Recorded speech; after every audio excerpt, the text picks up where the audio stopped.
welcome in Eki Lampung Channel.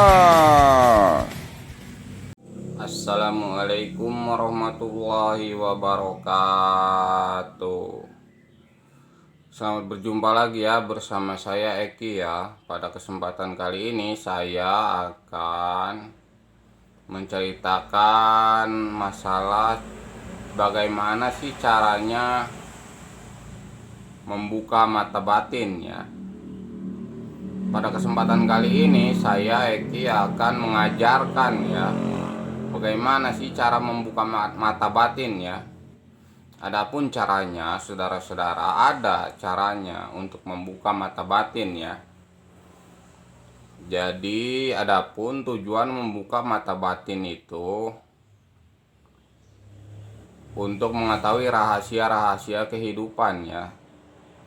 Seperti kita dapat menilai sifat dari diri seseorang ya. Kita bisa membaca sifat dari diri orang lain ya. Itulah tujuannya mata batin dibuka ya. Dan kita akan selalu mendapatkan jawaban dari setiap permasalahan kehidupan ini ya. Jadi sangat besar manfaatnya mata batin kita dibuka ya. Adapun caranya saya akan menerangkannya ya sekarang ya. Adapun yang pertama, kita harus membersihkan pikiran kita ya. Membersihkan pikiran kita dari pikiran-pikiran yang kotor ya. Kita harus selalu berpikir yang jernih ya.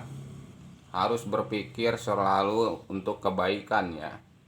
Kita harus membuang pikiran-pikiran jorok, pikiran-pikiran kotor, pikiran-pikiran jahat, itu harus dibuang ya. Jadi bersihkanlah pikiran kita, sehatkanlah pikiran kita ya. Supaya cahaya masuk ke dalam pikiran kita ya. Cahaya kebenaran yang pastinya datangnya dari Sang Pencipta ya.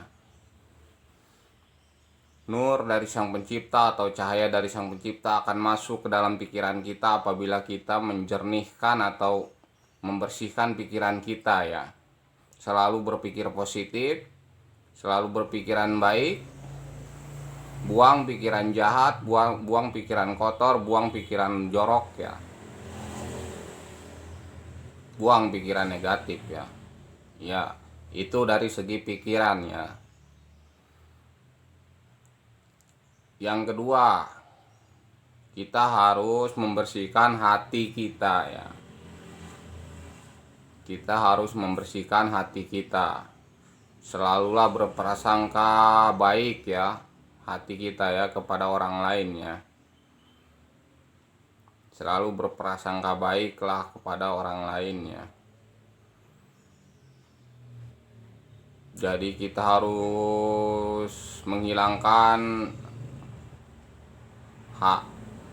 perasaan hati iri, dengki, jahil, kaniaya ya. Jadi perasaan hati yang jahat itu buang ya. Kita harus membuangnya jauh-jauh ya. Jadi perasaan hati kita buatlah selalu berprasangka baik ya. Terutama kepada Sang Pencipta dan seterusnya kepada orang lain ya.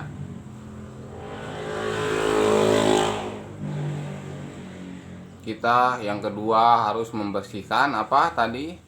Membersihkan hati ya. Hati harus dibersihkan ya.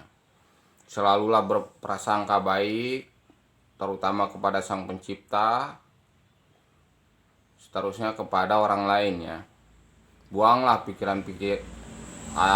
perasaan hati yang jahat ya, iri, dengki kepada orang lain ya.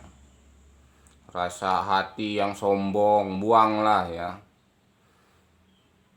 Jadi kita sebagai hamba, sebagai ciptaan, tanamkanlah perasaan hati yang baik ya, yang selalu pasrah kepada Sang Pencipta dan selalu melahirkan perasaan hati yang berkasih sayang ya kepada sesama ya. Nah, itu baru dua ya. Pikiran harus selalu berpikiran jernih ya, berpikiran positif. Hati harus menghadirkan perasaan yang positif ya, yang baik ya. Yang ketiga, giliran kolbu ya. Untuk kita membersihkan kolbu kita, selalulah belajar mencari ilmu kebaikan ya. Yang utama adalah ilmu tentang ketuhanan ya, tentang Sang Pencipta kita. Siapa sih Sang Pencipta kita? Siapa sih kita? Siapa sih Sang Pencipta kita? Siapa sih kita ya? Jadi carilah untuk membersihkan kolbu, carilah ilmu yang sebanyak-banyaknya. Ilmu kerohanian ya, ilmu yang mengajarkan tentang kebaikan ya. Seperti ngaji diri, ngaji rasa, seperti itulah ya.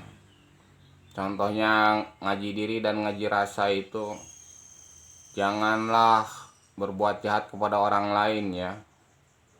Karena kalau kita diperlakukan jahat oleh orang lain pun kita tidak enak ya, merasa tersiksa.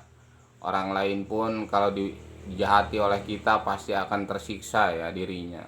Itulah isi dari ngaji diri atau ngaji rasa ya. Insya Allah kolbu kita akan bersih ya. Ya, dari ketiga unsur yang ada di kita, pikiran, hati, dan kolbu dibersihkan, dengan otomatis mata batin kita akan terbuka, saudara-saudaraku. Insya Allah akan terbuka. Itulah kuncinya ya yang dapat saya ajarkan. Untuk membuka pintu batin, memerlukan 3 lorong waktu rohani atau goib ya, yaitu pikiran, hati, dan kolbu ya. Kita harus membersihkan ketiga unsur goib tersebut ya dari dalam diri kita ya. Bersihkan pikiran, bersihkan hati, bersihkan kolbu. Maka secara otomatis mata batin kita akan terbuka ya. Insya Allah itulah caranya saudara-saudaraku untuk membuka mata batin ya. Kalau para indigo itu sudah dari bawaan lahir ya, mata batinnya terbuka. Kita yang bukan terlahir sebagai indigo pun bisa membuka mata batin kita. Bersihkanlah 3 unsur gaib pada diri kita, yaitu pikiran, hati, dan kolbu ya. Bersihkan saudara-saudaraku. Isilah dengan kebaikan ya. Insya Allah mata batin kita akan terbuka. Adapun saya akan mengulangi manfaat mata batin kita terbuka itu apa. Tadi saya sudah menjelaskan bahwa kita akan mengetahui sifat orang lain ya. Maksudnya mengetahui sifat orang lain tersebut apabila ada orang lain yang datang menghampiri kita, apabila mereka mau berbuat jahat atau berbuat baik, itu akan ketahuan oleh kita. Jadi kita dapat mengantisipasi ya. Percayalah saudaraku, apabila mata batin kita sudah terbuka, apabila ada orang lain yang datang menghampiri kita, mau berbuat jahat, berbuat baik, itu terbaca sifatnya saudara-saudara. Itulah manfaatnya mata batin terbuka ya. Dan cahaya petunjuk dari Sang Pencipta akan mudah dicerna oleh kita. Jadi apabila kita terkena banyak persoalan, maka kita akan dapat menyelesaikannya atas cahaya petunjuk dari Sang Pencipta. Apabila mata batin kita sudah terbuka ya. Ya, tadi kan syaratnya kita harus membersihkan 3 unsur gaib di dalam diri kita. Bersihkan pikiran, bersihkan hati, dan bersihkan kolbu ya. Ya, mungkin demikian saja penjelasan dari saya, Eki ya. Cara membuka mata batin ya. Lebih dan kurangnya saya minta maaf. Yang benar dari Allah Subhanahu wa Ta'ala, yang salah dari saya pribadi sebagai Eki ya. Saya akhiri, assalamualaikum warahmatullahi wabarakatuh. Like and subscribe. Sampai jumpa lagi.